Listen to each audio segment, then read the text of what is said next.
yang menggunakan kompor listrik.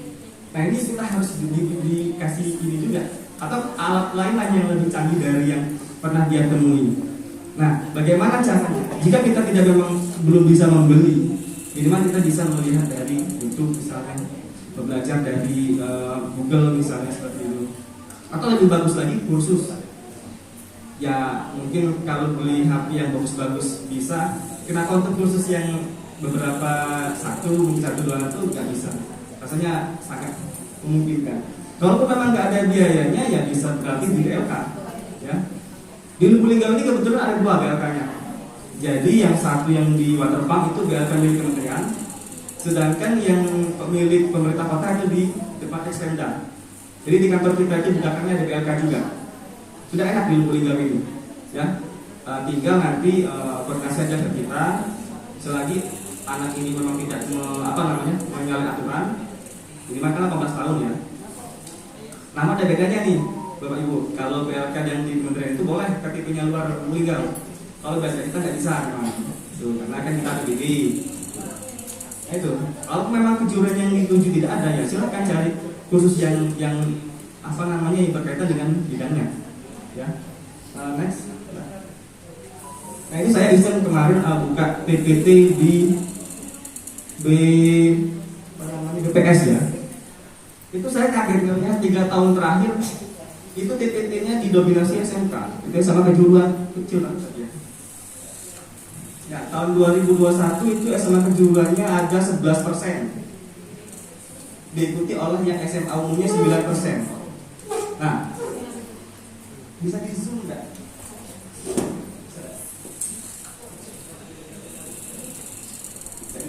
Saya bacain aja ya Bapak Ibu ya. Jadi yang untuk 2022 juga sama 9,4% ya SMK-nya. Untuk SMA itu 8,5, masih lebih besar SMK. Yang 2023 juga ternyata masih tinggi. Nah itu sudah jelas. Saya kaget. Padahal program pemerintah kita tahu dari 2014 kan bagaimana presiden ayo SMK ini yang juara, bahkan akan membuat mobil SMK gitu kan. Ada apa gitu? Agak digeser, karena 2023 juga sudah ada ini. Nah, ada sekitar 1% lebih selisihnya dengan SMA. Padahal SMA ini memang arahnya memang bukan untuk bekerja. Oke lah, tinggi, wajar. Tetapi kalau SMK harusnya nggak sampai segitu. Idealnya nggak sampai segitu. Ya, oke, next. Ya. Nah, inilah yang akan kita sudah kita lakukan sejauh ini, bahwa kita sudah punya karirhub.kemenaker.go.id. Ini punya kementerian di tahun 2020 bulan Juni sudah ada. Isinya itu untuk yang karirhub Kemenaker, pelatihan, lowongan, peluang usaha sama sertifikasi. Nah, kalau yang di bawah-bawahnya itu swasta ya. Itu insya Allah kredibel semua walaupun swasta. Seperti Japstreet, Japdidi itu insya Allah aman lowongannya. Mungkin nanti bisa di-share Mbak ya, bagaimana nanti mengakses Japstreet.com, mulai Japdidi itu kan tinggal klik aja di Google muncul, nanti bisa diakses ya. Nah, itu valid semua insya Allah. Oke, next lagi. Oke, ini yang milik kita nih ya. Kemenaker.id ini milik kementerian. Namun kalau yang untuk kita di Lubuk Linggau ada Facebook sama IG, bisa di follow nanti. Juga sama anak-anaknya bisa di-share nanti Bapak Ibu. Pokoknya kita pelatihan, lowongan, kemudian peraturan ketenagakerjaan itu kita update-nya di sana di Facebook. Oke, next. Nah itu ya. Itu yang dari kemenaker.go.id tadi. Ada lowongan kerja yang di sana, nanti ada tab karir hub. Kemudian untuk tab pelatihan namanya skill hub. Dan untuk sertifikasi hub, untuk wirausaha bisa. Nanti ada 4. Kalau Bapak Ibu mau coba untuk ngakses melalui handphone juga sudah bisa. Kemenaker.go.id nanti ada muncul 4. Namun pada dasarnya sebelum mengakses 4-4-nya itu harus membuat kartu AK1 dulu. Jadi sebetulnya Bapak Ibu pengurus BKK itu sudah bisa ketika anak mau tamat ujian itu buatkan aja SKL-nya, ya. Jadi dia terdaftar sebagai pencari kerja SMA, bukan SMP lagi, ya. Nggak masalah, walaupun ijazah belum keluar nggak masalah, bisa pakai SKL.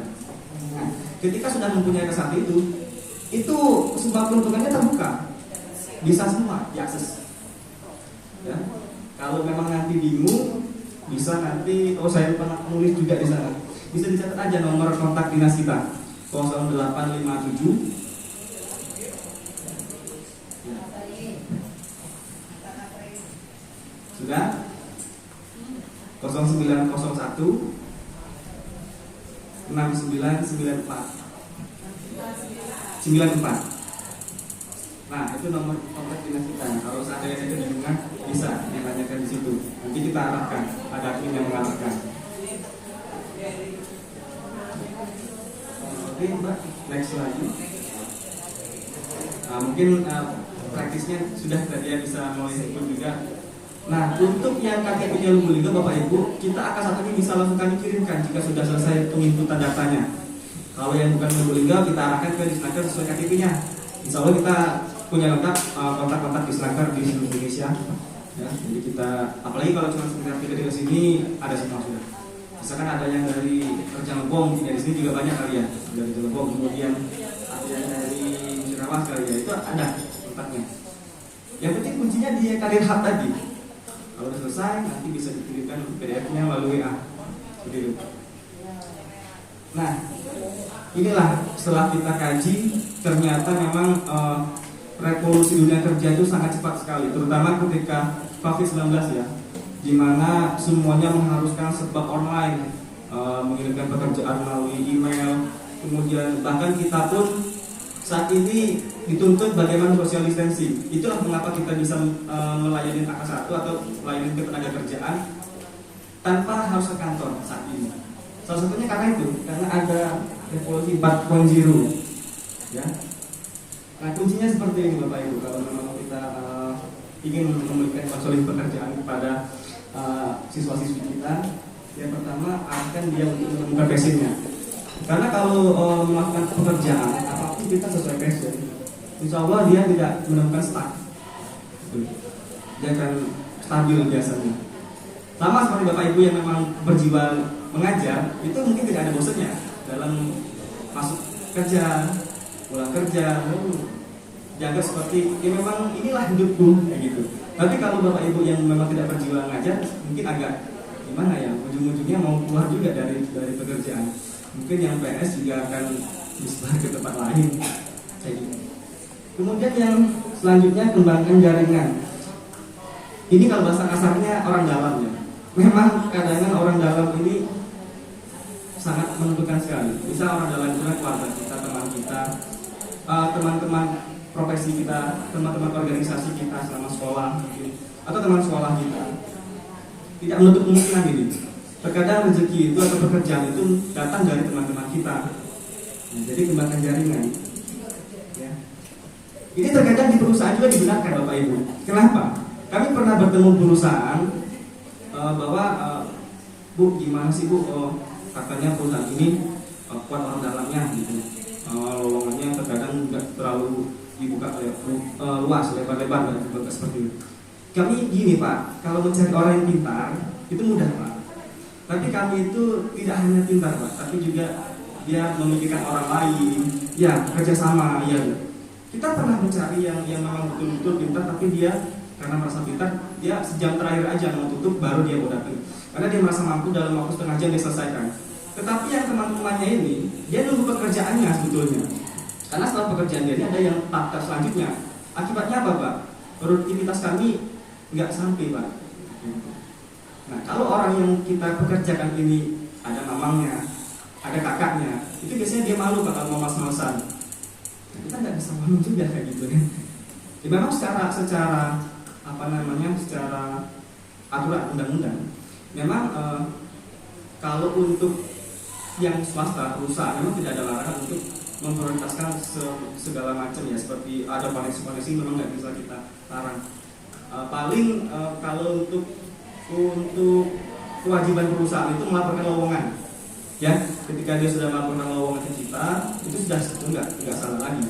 Tapi kalau untuk hak wewenang mereka menerima siapa, karena mereka punya kualifikasi tertentu, kita tidak bisa melarangnya, ya.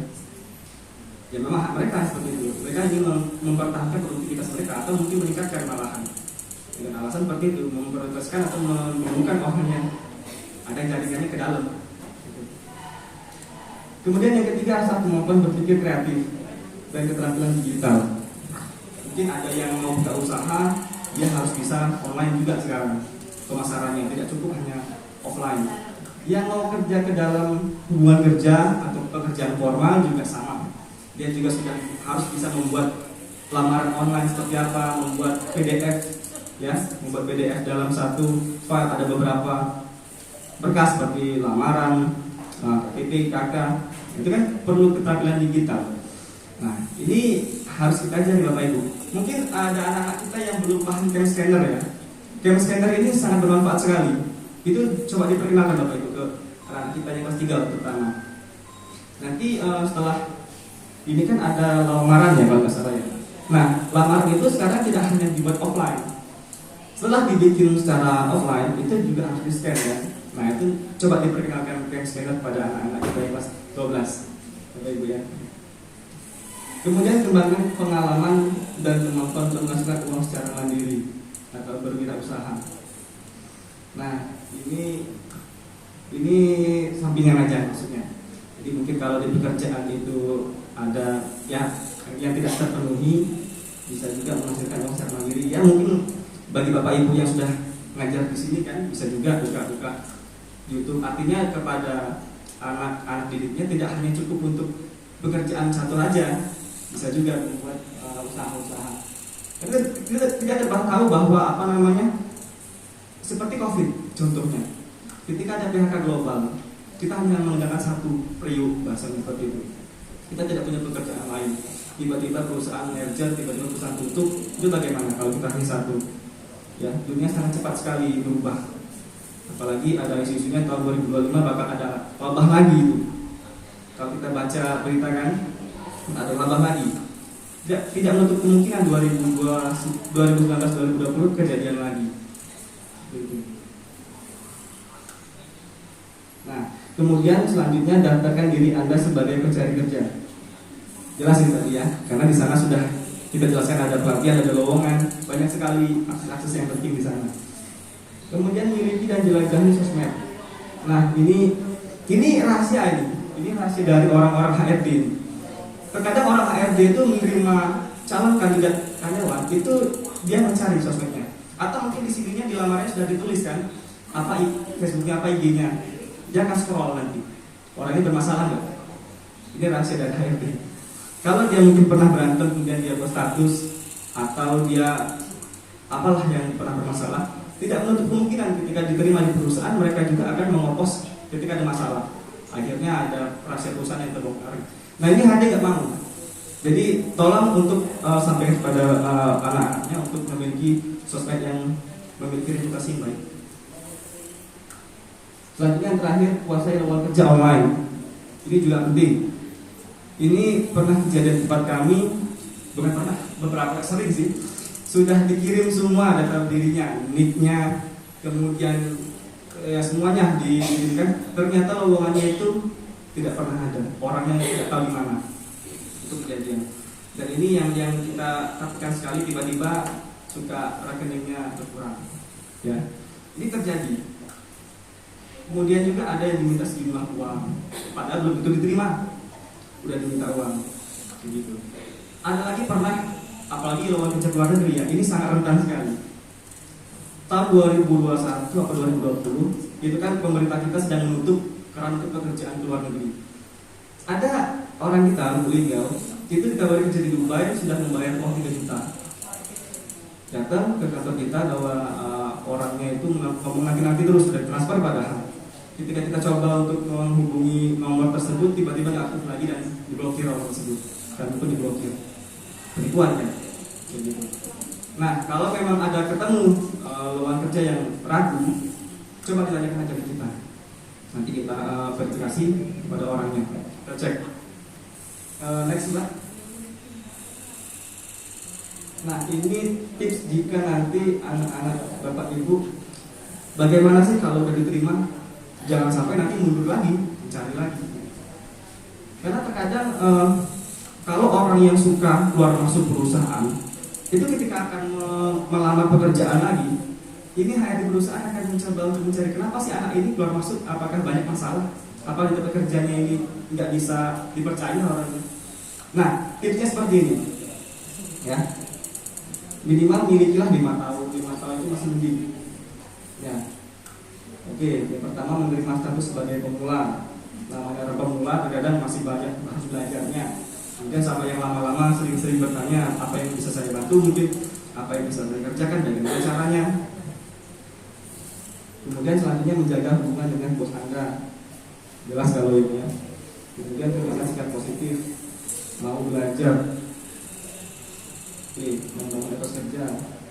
Yang pada dasarnya ini adaptasi lah kepada dunia kerja. Jangan sampai ya seperti saya bicarakan tadi. Apalagi kalau belum sampai setahun Bapak Ibu. Terkadang kan kontrak kerja itu minimal setahun. Dalam kontrak kerja itu, kalau sebelum kontrak kerja berakhir, biasanya ada sanksi. Gitu. Ya, biasanya 3 bulan memang training. Setelah itu ada kontrak. Masuk ke bulan keempat itu biasanya kontrak sampai setahun. Ini sebelum setahun biasanya ada sanksi. Jangan sampai nanti yang tips-tips ini lupa untuk dilakukan, kemudian dia kena sanksi. Gajinya berapa? Udah harus kembali lagi. Begitu. Oke Mbak, next. Nah, bagaimana untuk anak-anak Bapak Ibu yang tidak tertarik untuk pekerjaan formal? Bagaimana? Ini tidak usaha, tapi tidak usahaan jawabannya. Jualan dan jualan itu sekarang tidak hanya seperti ini saja, ini kan bentuk offline semua ya. Kita juga harus online juga. Bagaimana untuk mengemas, memasarkan. Next Pak. Nah, yang pasti yang pertama harus punya visi misi kalau untuk yang ingin menjadi wirausaha. Mungkin bisa ada rencana jangka pendek, jangka menengah, jangka panjang, gitu. Mungkin berani mencoba. Kalau cuma hanya berandai-andai, kira-kira nanti laku nggak ya, itu nggak bisa jalan-jalan. Gitu. Harus mencoba dulu. Kemudian berani mengambil resiko. Oh jelas kalau ini resiko orang usaha itu kadang rugi, terkadang sepi, yang namanya orang ini kan rezeki macan mungkin kalau bahasa kasarnya seperti itu. Kemudian menerima semua masukan. Nah ini dari konsumen pasti. Ya kita harus dengar-dengar bagaimana kepuasan konsumen. Kalau yang mau jadi wirausaha nih, karena konsumen inilah kuncinya. Bosnya itu konsumen. Kalau kita mau jadi wirausaha, kalau di pekerjaan formal jelas bosnya yang paling atas. Gitu. Nah, kalau itu jadi wirausaha ya konsumen kita bosnya. Kemudian kreatif dan penuh inovasi. Nah kalau ini mungkin bisa promo asal tidak rugi. Nah nggak apa-apa lah sekali-sekali untungnya tipis aja nih sedikit dulu gitu. Kemudian disiplin dan berprinsip. Jelas kalau ini ketika kita buka toko misalnya, ketika kita buka warung enggak kadang buka enggak, orang males. Orang tiba-tiba udah jauh-jauh ke sana, waduh tutup nih. Ujung-ujung orang males, udahlah tutup terus. Makin lama makin rugi kita. Tidak cepat puas dan selalu bersyukur. Ya, ini udah jelas nih. Mudah bergaul dan tidak gengsi dan pandai memanfaatkan peluang. Nah, misalnya kalau sekarang trennya lagi jilbab seperti apa gitu, ini harus diikuti. Kita nggak bisa harus kalau menjadi wirausaha nggak bisa stagnan aja dengan apa yang kita inginkan. Kita harus mengikuti. Nah itu yang beda dengan orang wirausaha. Next Mbak. Nah ini berdasarkan hasil pengamatan kami bahwa 10 bidang usaha ini yang masih akan berkembang di masa depan. Kalau kuliner pasti kan orang tiap hari hobi mau makan gitu ya.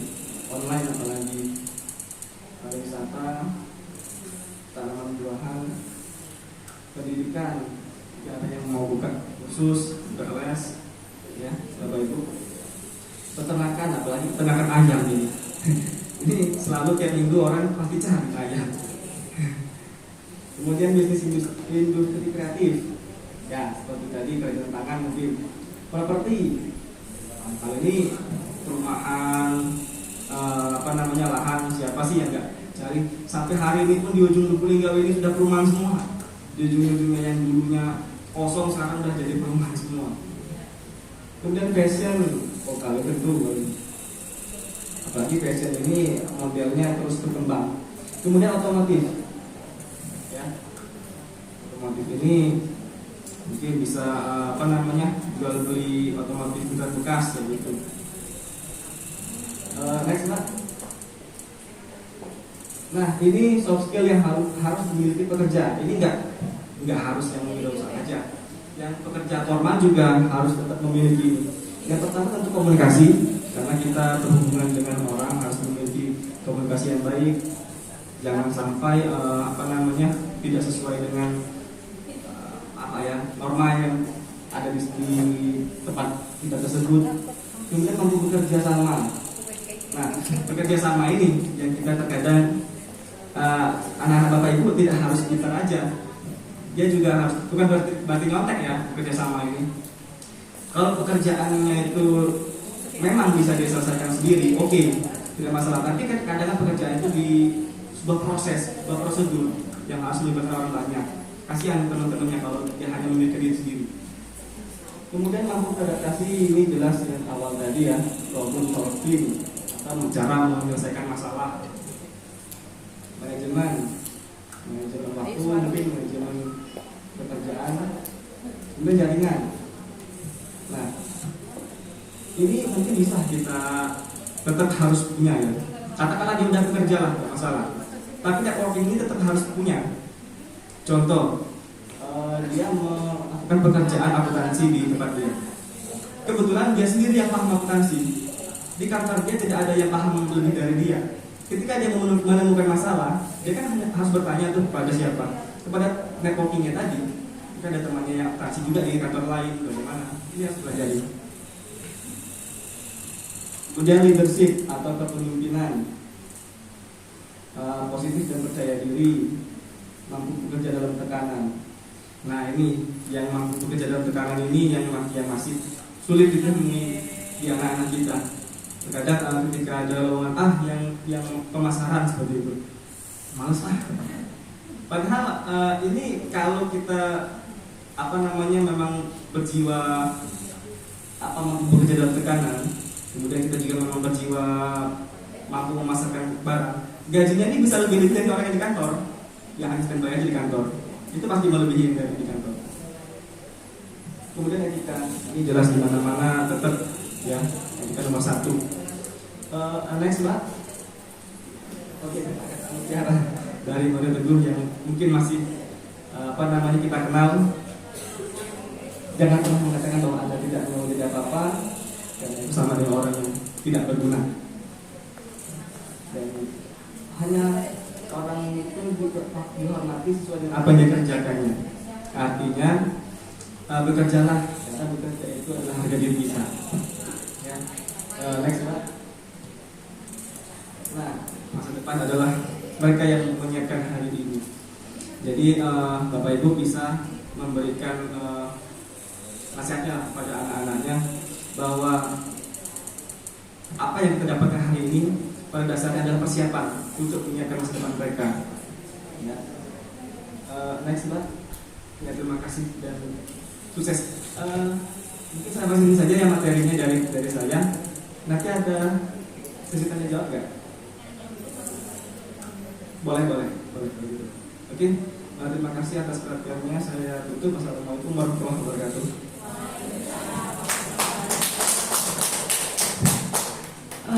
Bapak Ibu, itulah tadi penyampaian materi dari narasumber kita, Bapak Muhammad Kiraldi, tentang kiat-kiat dalam pencarian kerja yang sangat berguna untuk siswa kita ke depannya. Jadi untuk materi pertama ini kita buka sesi tanya jawab terlebih dahulu. Bagi Bapak Ibu yang mempunyai pertanyaan ataupun saran bisa langsung disampaikan pada sesi pada saat ini. Dipersilakan. Bu Ainun.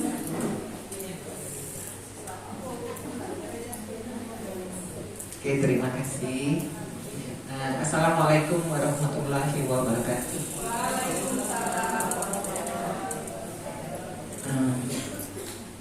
Pak, ini kilas balik saya waktu masih muda ya. Pada waktu tamat, sekarang masih muda, alhamdulillah. Pada waktu saya tamat kuliah tahun 2008 itu saya ikut kegiatan Depnaker yang di Provinsi Sumatera Selatan.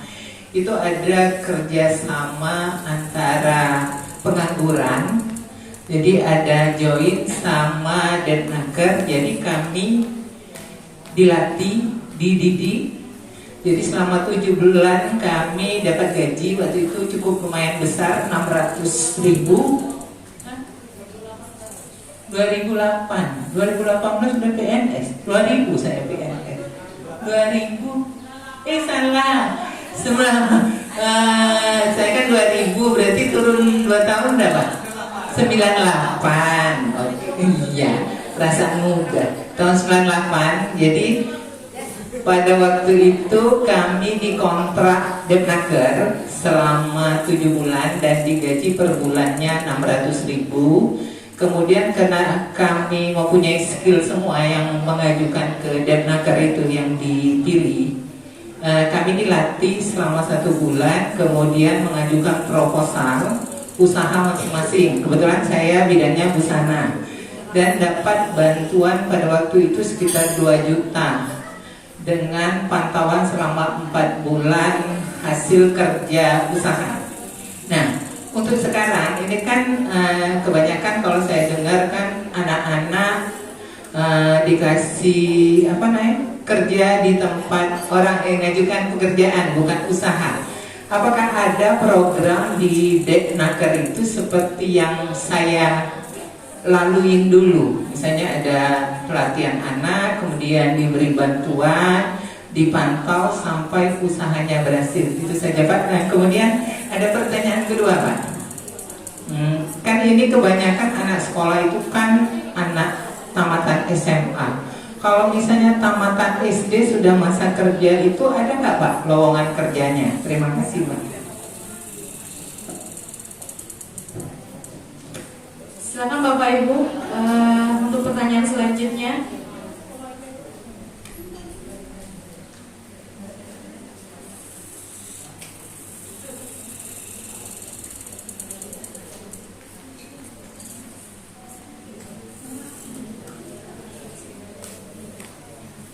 Mungkin sembari menunggu pertanyaan selanjutnya bisa langsung dijawab Pak Geraldi dari Ibu Nur Ainun yang bertanya tentang adakah kerjasama antara pencari kerja dengan Depnaker yang kemudian diberi pelatihan dan diajukan proposal serta mendapat bantuan dan diawasi. Yang kedua, apakah ada tamatan yang di bawah SMA ya Ibu ini ya, SD atau SMP yang untuk jobnya? Oke, terima kasih Bu Ainun atas pertanyaannya. Itu saya bertanya dulu Bu, itu kegiatan tahun 98 namanya apa? WUB atau apa Bu? Sudah namanya. Itu kalau nggak salah kegiatan WUB atau wirausaha baru. Wirausaha baru ya. Memang kalau sekarang ada lagi Bu. Ada lagi. Cuma kita tahun 2020-2021 pernah melakukan kegiatan pelatihan. Setelah selesai pelatihan kita kasih alat. Waktu itu kegiatannya konten creator Bu ya. Jadi setelah kegiatan kami kasih yang itu, kemudian kayak mic itu yang untuk jadi seorang konten creator waktu itu. Terus tahun 2000 sebelum Covid 2019-18 itu juga pernah setelah pelatihan kami berikan mereka kesempatan untuk magang dulu selama 3 bulan. Pernah juga itu BLK yang dilaksanakan BLK daerah. Mundur lagi ke belakang tahun 2015-2014 juga sama pernah misalkan ada pelatihan bengkel nih atau juga pelatihan ngabon pernah waktu itu Bu. Selesai pelatihan kita kasih alat juga pernah waktu itu. Nah cuman sekarang itu nggak ada lagi. Tapi kalau untuk bantuan usaha Bu ada. Tapi bantuan usaha aja di kementerian kita. Kalau skillnya nggak ada. Jadi di situs yang Kemenaker tadi Bu ada BizHub. BIZZ Hub. Nah itu ada namanya program TKM Bu, atau tenaga kerja mandiri. Nah itu pengajuannya mandiri. Setelah dia bikin angka 1, pencari kerja mengajukan proposal singkat di sana. Dia bantuannya untuk tahun ini 5 juta per orang. 5 juta per orang, tapi agak ini Bu ya, apa namanya, agak panjang prosesnya. Ada wawancara, cara Zoom, kemudian juga tim dari Kemenaker juga meninjau langsung usahanya. Nah itu, tapi hanya bantuannya aja Bu, skillnya enggak. Ada namanya tenaga kerja mandiri di situs yang saya tampilkan tadi, bisa diakses tuh. Kemudian untuk lowongan kerja otomatis di Bu ya, kalau untuk sektor formal memang belum pernah ngelihat kita Bu. Nah cuman kalau untuk yang informal ada, ini penyaluran Bu. Dia bisa penyaluran ke apa namanya, perusahaan penyalur yang di lokal dalam kota atau dalam provinsi. Bisa juga penyalurnya keluar negeri. Ada informal tapi Bu. Sektor informal itu dominasinya dia ART, kemudian perawat lansia. Tapi itu dilatih dulu Bu. Dilatih dulu di BLK-nya. Jadi setiap perusahaan penyalur tenaga kerja itu punya BLK juga. Nah, setelah dilatih secara swadaya oleh mereka juga yang akan mencarikan majikannya. Untuk yang tahap ini seperti itu Bu. Peluangnya mungkin informal Bu. Kalau formal agak belum pernah kita melihat. Paling ini SMA Bu kalau sekarang di bawah itu. SMP SD yang tadi, ya paling bawah SMA paling ya. Itu Bu kalau peluang yang zaman sekarang itu kayak gitu. Ya doakan aja semoga ke depan. Karena saat ini kan kita nggak ada lagi, kalau zaman dulu kan wajib belajar 9 tahun gitu. Kan nggak ada kan kayak gitu. Itulah padahal. Dan saya juga pernah kaget melihat angka putus sekolah itu tinggi sekarang. Coba aja lah, klik Google Pak. Mungkin kalau ya nggak sekarang, maksudnya bisa di rumah nanti atau angka putus sekolah itu masih tinggi ternyata. Itu yang saya juga. Tapi yang mirisnya, lowongan pekerjaan SMP SD yang untuk dalam kota yang sektor formal nggak ada. Nah, ini kan sebuah masalah ini. Ya, tapi kita hanya sebagai pelaksana ya, kita bukan pada tahapan orang yang membuat peraturan. Baik, mungkin ada lagi yang sanggahan Bu atau pertanyaan yang baru, boleh Bu. Cukup Bu ya. Terima kasih Bu.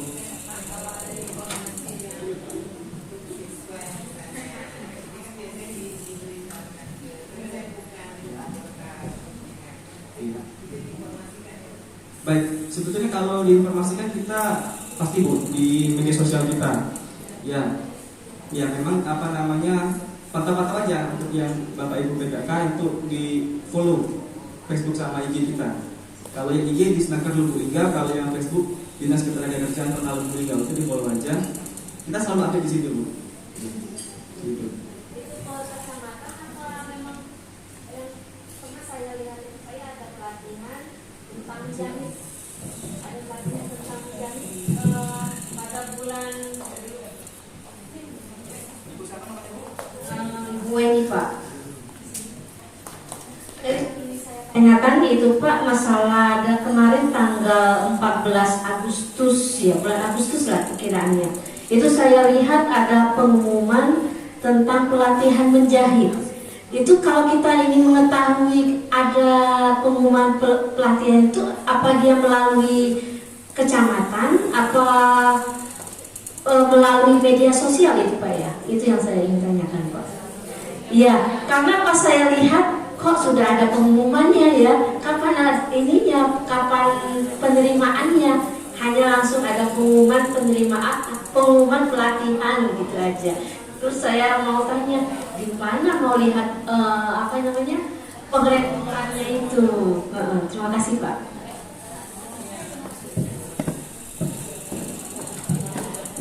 Baik Bu, langsung saja Bu ya. Jadi kalau untuk pelatihan kerja itu Bu, kita pembukaannya di posting, kemudian formnya juga di posting Bu, Google Form. Kita kan kalau untuk yang pelatihan ke dinas itu Google Formnya manual aja, kemudian kalau udah selesai ngisi, bagi peserta yang memenuhi persyaratan kita panggil untuk interview, kemudian tertulis juga. Nah, dari situlah kita nanti akan ada pengumumannya.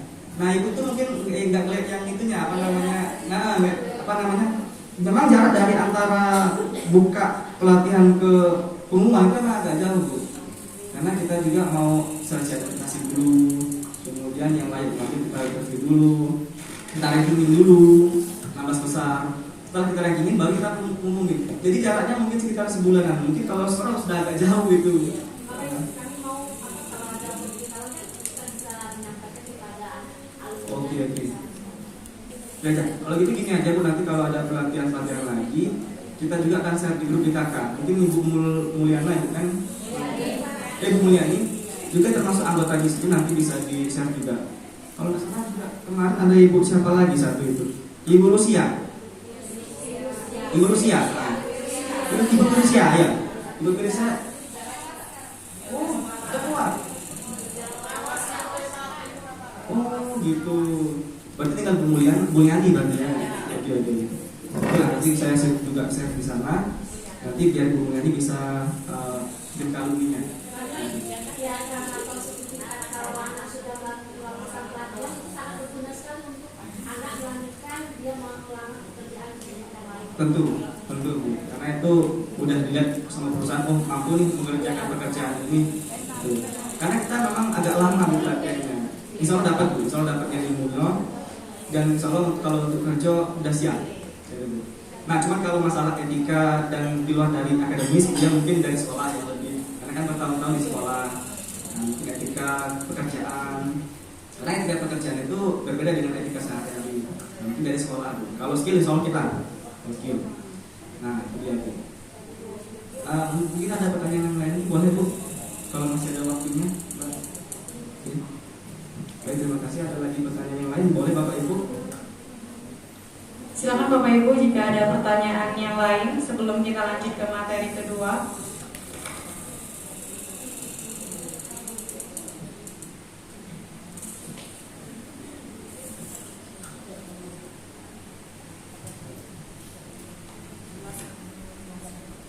Mungkin sambil menunggu pertanyaan, kita langsung ke materi kedua saja ya Pak Geraldi. Baik Bapak Ibu, saya buka lagi ya. Untuk yang selanjutnya ya ini cara membuat lamaran atau surat lamaran.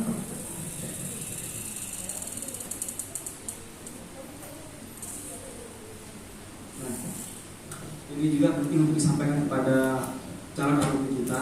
Bagaimana sih cara membuat lamaran yang standar untuk memasuki dunia kerja. Yang pasti pertama itu harus ada tempat tanggal penulisan surat di atasnya. Kemudian nama orang yang dituju pada perusahaan, misalkan pimpinan perusahaan apa, bapak kepala apa, gitu kan, bapak pegasan misalnya, atau bapak perusahaan, bapak PP apa. Nah, kemudian alamat angkat perusahaan juga tidak boleh dilewatkan, ya, di atasnya itu. Di amplop juga jangan lupa ditulis. Salah pembuka jelas. Kemudian next lagi. Data pengantar. Mungkin dapat informasi dari mana berdasarkan melihat postingan di mana, ya, pengantarnya. Kemudian di data pribadi minimal memuat data seperti nama, tanggal lahir, alamat, nomor HP dan email. Ya. Oke, selanjutnya pengalaman kerja jika ada dan kemampuan-kemampuan yang sudah dimiliki apa saja. Next, penutup tulis saja harapannya. Besar harapan saya untuk diterima di perusahaan Bapak, perusahaan yang Bapak miliki. Kemudian lampirannya, kalau kita menuliskan nama, kemudian alamat, kemudian kemampuan yang kita miliki juga dilampirkan berarti sertifikat kemampuannya, sertifikat ahliannya, ya. Kemudian yang terakhir hormat saya. Ini tanda tangan dan nama lengkap Anda. Karena yang di perusahaan ini terkadang orang psikologi bisa membaca tanda tangan, jadi harus dilampirkan juga di bawah. Next, nah ini ada contohnya, bisa agak di Mbak. Ini baru surat lamaran ya. Nanti kan ada CV juga. Kebanyakan perusahaan itu tidak cukup hanya lamaran, kemudian data diri, juga ada CV juga. Nanti, nah ini contohnya. Dengan hormat. Nah, sehubungan dengan informasi yang saya peroleh, Sebaiknya ditulis juga, saya tahu di mana gitu kan, tapi nggak apa-apa, ini contoh aja. Di perusahaan yang Bapak Ibu pimpin sedang membutuhkan karyawan. Oke.